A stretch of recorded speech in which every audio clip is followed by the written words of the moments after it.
Dober dan in dobrodošli in najlepša hvala, da ste se odzvali tudi na to temo, ki je za zdravniško zbornico zelo pomembna. Organiziramo jo skupaj s partnerjem.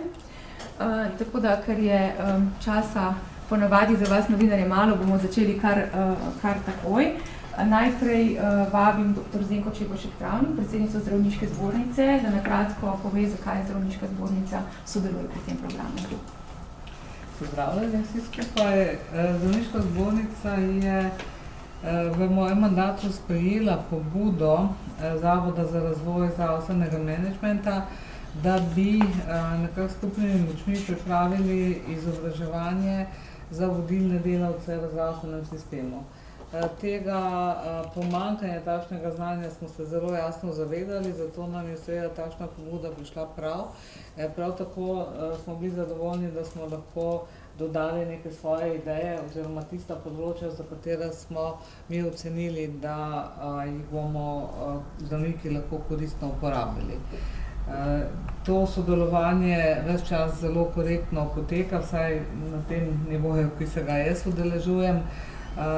Sami boste lahko vprašali udeležence študije in tudi predavatelje, kako so sam ta študij doživeli, kaj od njega odnesli in kaj si obetajo s tem znanjem v prihodnost.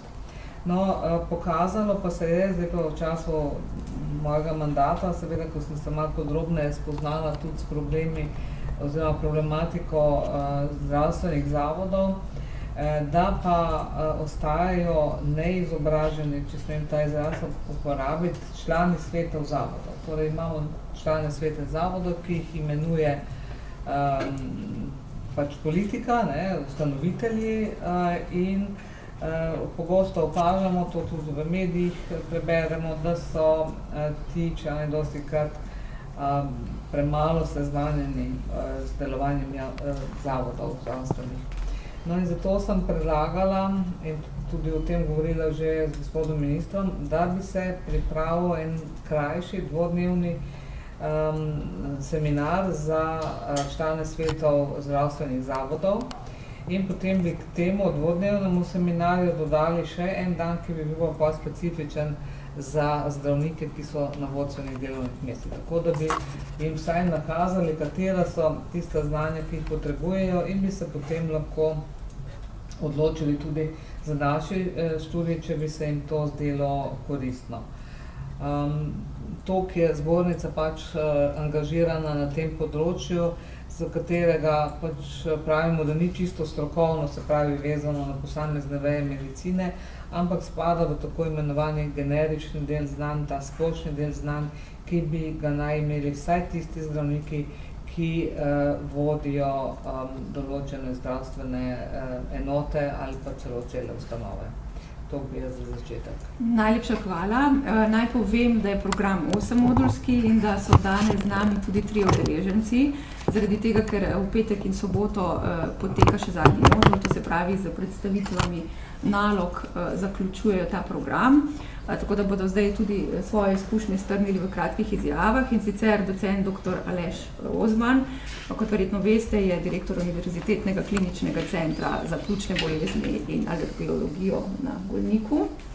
Z nami je tudi dr. Zdenka Koželj-Rekanovič, vodja splošne službe v zdravstvenem domu Ravne na Koroškem, in pa dr. Vesna Bekarović-Žakulin, ki pa je iz diagnostičnega centra Šentjur in je prav tako tudi udeleženka, sicer pa naša predsednica odbora za osnovno zdravstvo. Tako da prosim, mora biti od te strani, da začnete z izjavami. Hvala lepa. Jaz bi povedal, da tisti, ki prihajamo na vodstvena mesta iz zdravniških vrst, pogosto kot zdravniki zanemarjamo ta vidika menedžmenta pri samem vodenju bolnic oziroma enot, ki jih imamo. Tako nekako se ne zavedamo dovolj pomembnosti tih letnih planov ekonomike, potem tudi same racionalnosti v razporejanju in podobnih stvari. Tako da imamo pogosto nekoliko preveč turističen pogled na zdravje, na zdravstvo. Radi bi pač pomagali pacientom, ne sprašujemo se toliko o cenah in ostalih stvarih, radi bi veliko ponudili, ampak na teh položajih pogosto trčimo ob ta konflikt omejenih virov, s katerimi moramo pač razpolagati in narediti z njimi največ, da ne zaidemo v težave in izgube. Tudi sama naša komunikacija pogosto poteka v neki taki dobri veri, da nas bojo sodelavci in ostali razumeli. Vendar tudi trčimo v različne značaje ljudi, ne zavedamo se dovolj teh teorij tudi o nastanku in vodenju konfliktov, ki se pojavljajo. Zdaj pri svojem delu jaz vidim to nekako z obeh strani, zdravniške in pa z menedžerske, tako da mi ta tečaj zelo pomaga ozavestiti vse te zadeve, tako da vidim, kako bi se da na določenih področjih, kjer so v preteklosti mogoče nisem tako optimalno deloval, stvari izboljšati. To ne pomeni, da po takem tečaju, da zdaj vemo vse, ampak zdi se mi pa, da imamo občutek, da smo več kvalitetnih korakov prestopili. Zelo si želim, da bi tudi moji sodelavci na vodstvenih položajih v bolnici nekako razumeli te stvari, ekonomiko, zdravstvo, menedžment, procese, varnost, kvaliteto, čustveno inteligenco, podobne stvari, to, kar imamo tukaj v teh modulih, ki jih študiramo. Tako da smo se odločili tudi na nivoju naše bolnice, da bomo ta tečaj izvajali za vodstvene delavce v naši bolnišnici, predvsem za zdravnike na vodstvenih položajih, tako da ta program tudi teče v naši bolnici. Mene so že predstavili, jaz prihajam iz zdravstvenega doma in moram reči, da pred 10 leti, ko sem bila postavljena na vodjo splošne službe, se mi zdi, da sem postala kar nek samouk na tem področju, brez vsega znanja o vodstvenih kompetencah, nisem vedela, kaj naj počnem, kaj naj delam. V teh letih sem se nekatere stvari naučila čisto iz prakse, sem bila pa zelo vesela tega izobraževanja in takoj, ko sem videla, da je izobraževanje na voljo, sem se prijavila, moram reči, da čez vikend, ker se že dolga leta nisem na kaj prijavila, tako navdušena kot na to izobraževanje. In res po vsakem modulu poskušam vzpostaviti to, kar sem se naučila na modulu, kar takoj v prakso, vsakič poročam o tem, kaj smo se tu naučili in za nekatera področja sem ugotovila, da že kar pravilno delamo že odprej, za nekatera področja bo potreba še kar veliko stvari narediti, da bomo v pravem duhu menedžmenta. In moji sodelavci so zelo navdušeni, da sem hodila in so že rekli, da se prav pozna pri določenih procesih v zdravstvenem domu, da so se stvari izboljšale. Izboljšala se je, mislim, komunikacija, izboljšalo se je, nekako je lažje dostopati do sodelavcev, tudi oni do mene lažje pridejo, ker smo jim povedali, kako se v takih kriznih situacijah obnašati. Nekaj smo se naučili tudi v javnem nastopanju, upam, da smo danes to videli na tej izjavi. Tako da mislim, da bo to zelo dobro in res bom priporočila to, saj smo se o tem že pogovarjali, da bi tudi ostali vodstveni delavci, tako kot je že moj predhodnik povedal, se udeležili tega izobraževanja, ker mislim, da to res vsem manjka. Tega znanja nikoli nismo pridobili in v bistvu, tako kot smo se enkrat na enem modulu pogovarjali, dobimo tako vodstveno funkcijo oziroma smo imenovani ljudje, ki smo mogoče na medicinskem področju bolj prodorni, teh vodstvenih kompetenc pa nimamo, tega se nikoli nismo učili in za mene je bilo marsikaj zdaj res popolnoma novega. Toliko z moje strani. Najlepša hvala in še dr. Tokarovičeva.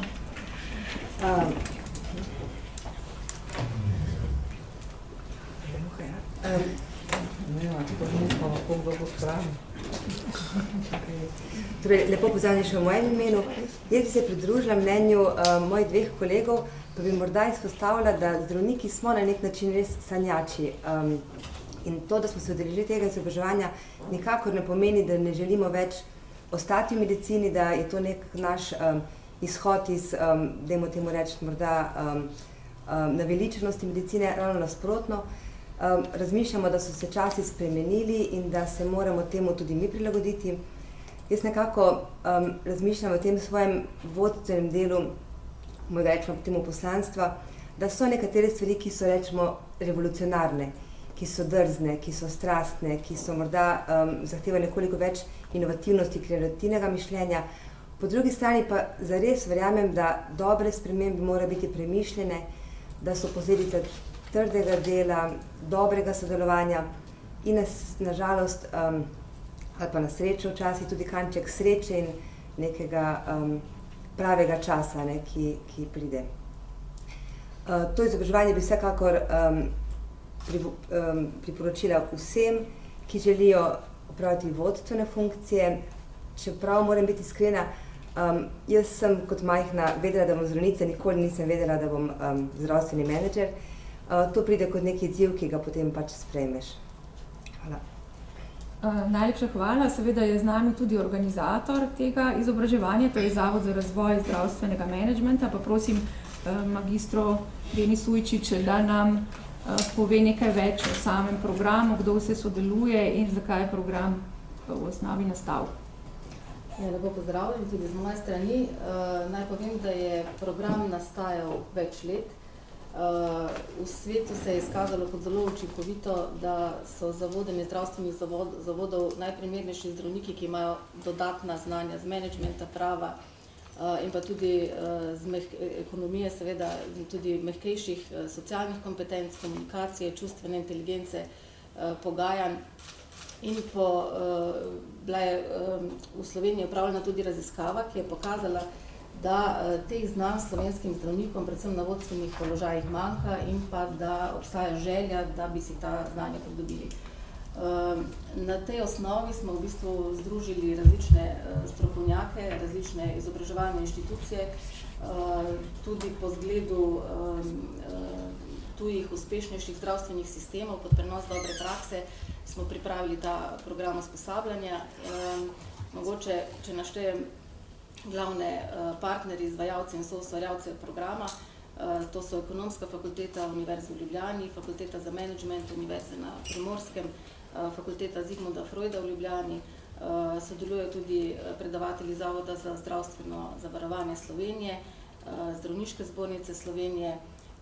Potem ideje so prišle tudi od kolega dr. Andreja Trampuža iz klinike Charité v Berlinu. Sodeluje tudi Prosunt in pa urednica na področju kakovosti zdravstvene obravnave, varnosti pacientov in pa komunikacije. Mi si želimo, da bi ta znanja pridobilo čim več zdravnikov in zobozdravnikov. Veseli nas, da se končuje v bistvu, da končuje to usposabljanje prva skupina slušateljev in da je že začela z usposabljanjem tudi druga skupina, tako da mislim, da je prihodnost v tem zagotovljena. Najlepša hvala. Zdaj pa prosim še profesor dr. Elizabeto Cirnštajn iz Fakultete za menedžment Univerze na Primorskem, da pa v imenu nekako predavateljev poda svoje stališče, svoj pogled in hkrati opravičujem tudi profesor dr. Petro Dušenović-Bonča, ki je pravzaprav bila napovedana, da bo danes z nami, pa je žal zdravstveno stanje to nekoliko preprečilo, tako da lepo prosim. Hvala za besedo. Torej, Fakulteta za menedžment Univerze na Primorskem sodeluje pri tem programu že vsega začetka. Pomagali smo pri njegovi zasnovi, razvijali smo vsebine in danes lahko rečem, da sem zadovoljna, tudi mogoče ponosna, da smo znali takrat leta nazaj prepoznati nekako to priliko in imeli pogum, da smo vstopili v ta program. Fakulteta za menedžment konkretno s svojimi predavatelji sodeluje pri izvedbi 6 od skupno 8 modulov. Danes, kot ste slišali, poteka zadnji. Danes in jutri bomo tudi čestitali tem prvim udeležencem za uspešno zaključen program.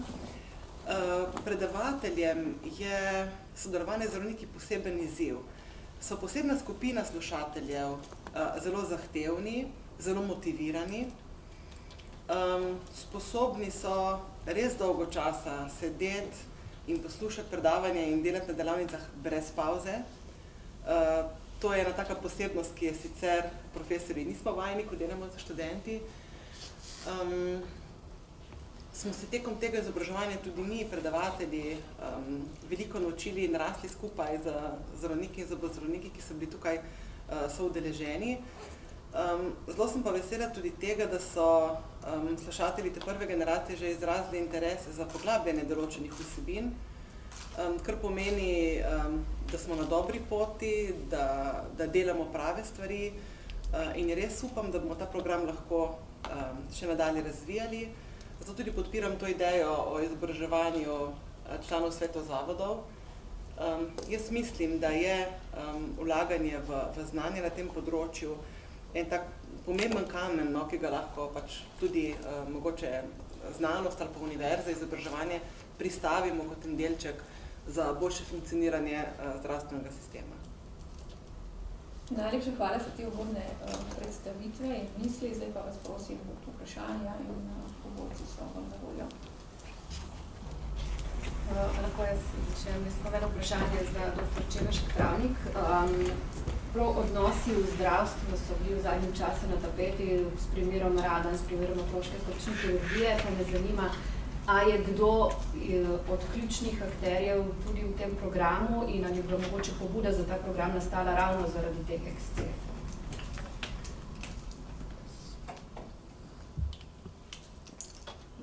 Ko sem bila jaz vključena v nastajanje tega programa, o katerem danes govorimo, osemodolskega,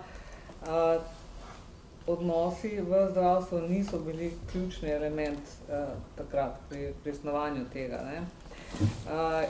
Je pa sama tematika pa zajeta v modulu, ki obravnava komunikacijo in čustveno inteligenco, tako da v splošnem gledano pa je to bilo od vsega začetka naslovljeno. Torej, ja, vsebina je ta prava, ni pa točno povezana s kakšnim dogodkom. V zvezi z vašim vprašanjem pa bi vam povedala nekaj drugega. Na zbornici si ves čas mojega mandata prizadevamo, da bi izboljšali medosebne stike med zdravniki in tudi z drugimi zaposlenimi v zdravstvu. In smo v ta namen ravno ta mesec odprli mediacijsko pisarno. Mediacijska pisarna ne pomeni samo, da tam nekdo sedi, ampak je treba predtem pripraviti vse akte, na podlagi katerih se bo delalo, izobraziti mediatorje, ki so prišli na listo mediatorjev in seveda predvideti vse možne postopke. Tako da ta mediacijska pisarna deluje. Več kot leto dni pa deluje zdravniški ombudsman, to je svetovalnica, v kateri izkušeni kolegi vsak teden opravljajo pogovore popolnoma anonimno, popolnoma brezplačno, samo najaviti se je treba za vse kolege, ki se znajdejo v stiski. Ta program teče že celo leto. Zdaj, 13. decembra, ko bomo podelili odličja zdravniške zbornice, pa smo pred tem dogodkom predvideli dvourni seminar, na katerem bomo govorili točno o medosebnih odnosih med zdravniki in podrobneje predstavili tako delovanje mediacijske pisarne kot delovanje zdravniškega ombudsmana. Tako da na to vprašanje se vračamo praktično vsak dan in sem vesela tudi vašega vprašanja. Pa se vam zdi, da se je kaj izboljšalo, odkar se o tem pogovarjate, odkar deluje ta pisarna? Pisarna je začela zdaj delovati. Kar se tiče pa ombudsmana oziroma svetovalcev, pa opažamo, da so termini dobro zasedeni, kar pomeni, da se ve za to možnost, da kolegi in kolegice prihajajo in vsake toliko časa se jaz svetovalci dobim, da mi poročajo ne o ljudeh, ampak o vsebinah, ki jih obravnavajo. In te vsebine, ki jih obravnavajo v individualnih pogovorih, so zelo različne in zajemajo cel spektr od izobraževanja, usposabljanja do čisto družinskih težav in zdravniki to potrebujemo. In da ne pozabim, zbornica se je v tem mandatu posebej posvetila tudi drugim oblikam izobraževanja na področju medosebnih odnosov. Zavod Medicinski trenerji že celo leto izvaja tečaje, ki so za zdravnike oziroma zobozdravnike, člane zdravniške zbornice brez kotizacije, lahko se prijavijo tudi drugi, vendar plačajo kotizacijo. Teme so objavljene v našem oglasnem, ko se reče, delu spletne strani na Domus Medica in so različne, tako da to je ena zadeva, potem pa delujeta še dve skupinski varianti za pomoč zdravnikom, ki so vsebinsko različno koncipirane in sta tudi obe ti dve skupine zasedeni. Tako da mislim, da smo v tem mandatu na tem področju naredili en velik premik. Rezultati pa ne vem, kako se bodo pokazali, ker ne vemo, kako jih izmeriti, ampak dostopnost do pomoči pa je nedvomno veliko večja. A razpolagate mogoče s podatkom, koliko zavodov zdravstvenih vodijo zdravniki in koliko ne, in ali se zdravniki boljše obnesejo pri teh zavodih ali slabše? Tega podatka žal nimamo in ga tudi ne spremljamo, to ima Združenje zavodov, javnih zavodov, ta podatek. Razpolagamo samo s tem teoretičnim podatkom, ki je bil že prej omenjen iz študije na Švedskem, kjer se je pokazalo, da je najboljša kombinacija za vodenje zdravstvenega zavoda dobro izobražen zdravnik, izobražen še dodatno z področja menedžmenta oziroma ekonomike in vsega tega, kar se zdaj tudi v teh modulih odvija. Zdaj, mogoče kolegi, ki so vodstveni kadri, imate vi kaj več podatkov o tem, kdo vodi druge zdravstvene zavode, ali so to zdravniki ali so drugi? Jaz tega podatka nimam, je pa verjetno je pri združenih zavodov. Našo bolnico že dolgo vodi zdravnik pozitivno. Jaz za Koroško vem, da je v enem zavodu za eno zdravstveno domu zdravnik, na 3 zdravstvenih domovih pa ne. Je pa, ne vem, kaj so po poklicu, ampak niso zdravniki. Tako da so 4 zdravstvene domove, samo na enem je zdravnik.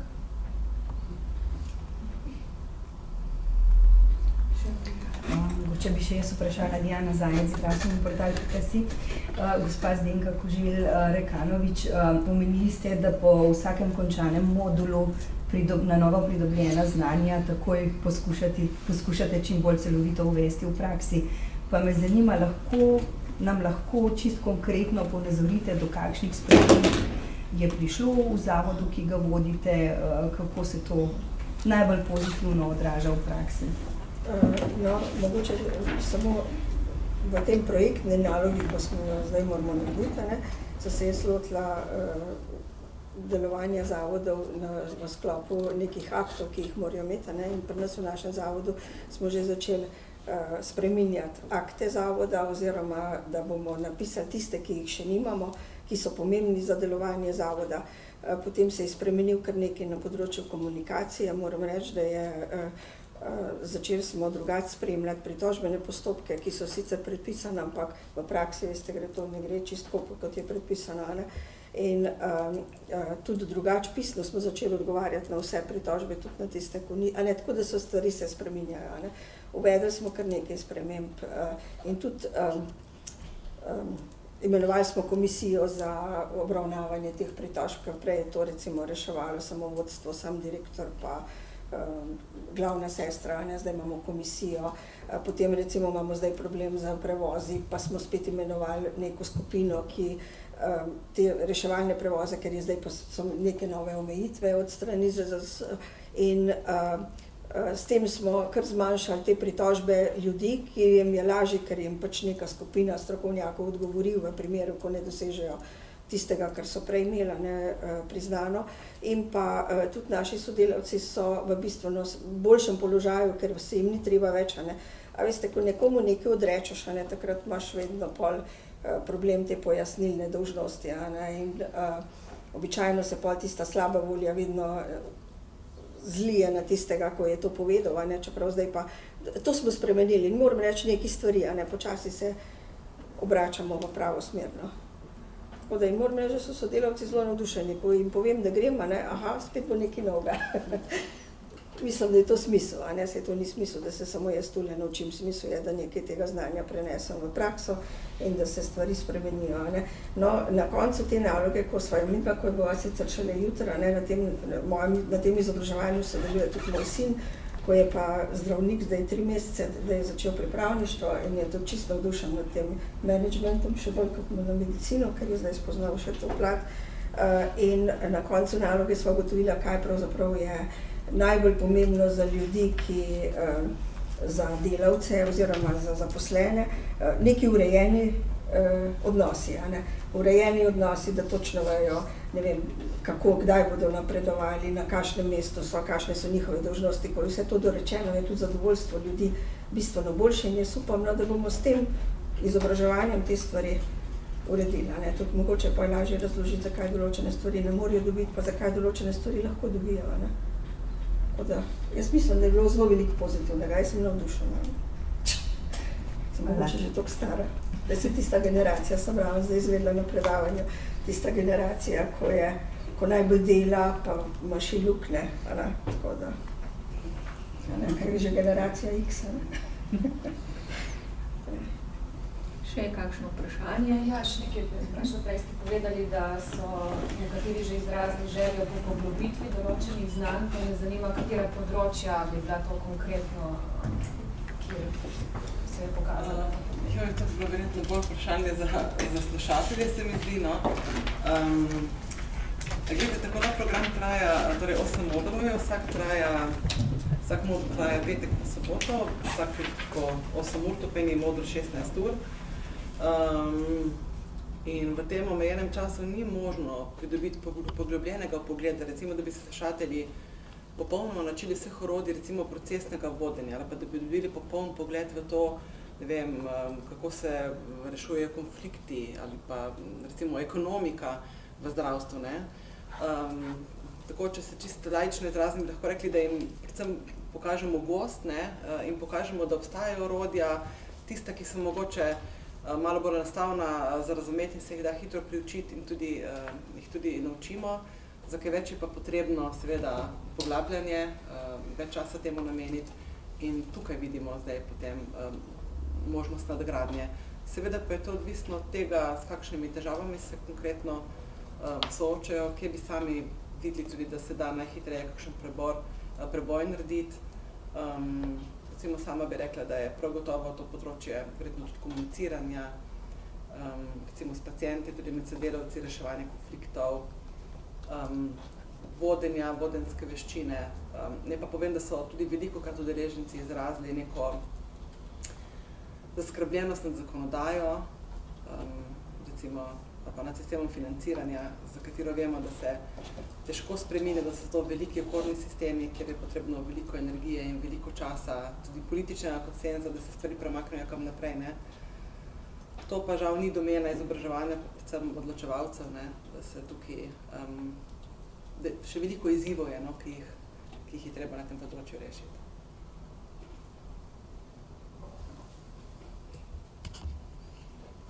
Sem odgovorila na vprašanje? In morda še kdo od udeležencev to dopolnil? Še kakšno vprašanje? Ne? Smo bili hitri in učinkoviti, ker udeležence zdaj čaka naprej dela, tudi predavatelje. Se vam potem najlepše zahvaljujem in če so še kakšno ali pa se bodo pojavile še kakšno vprašanje v zvezi s tem, pa smo v kontaktu. Najlepša hvala. In seveda najlepša hvala vsem vam, da ste delili informacije, ki smo bili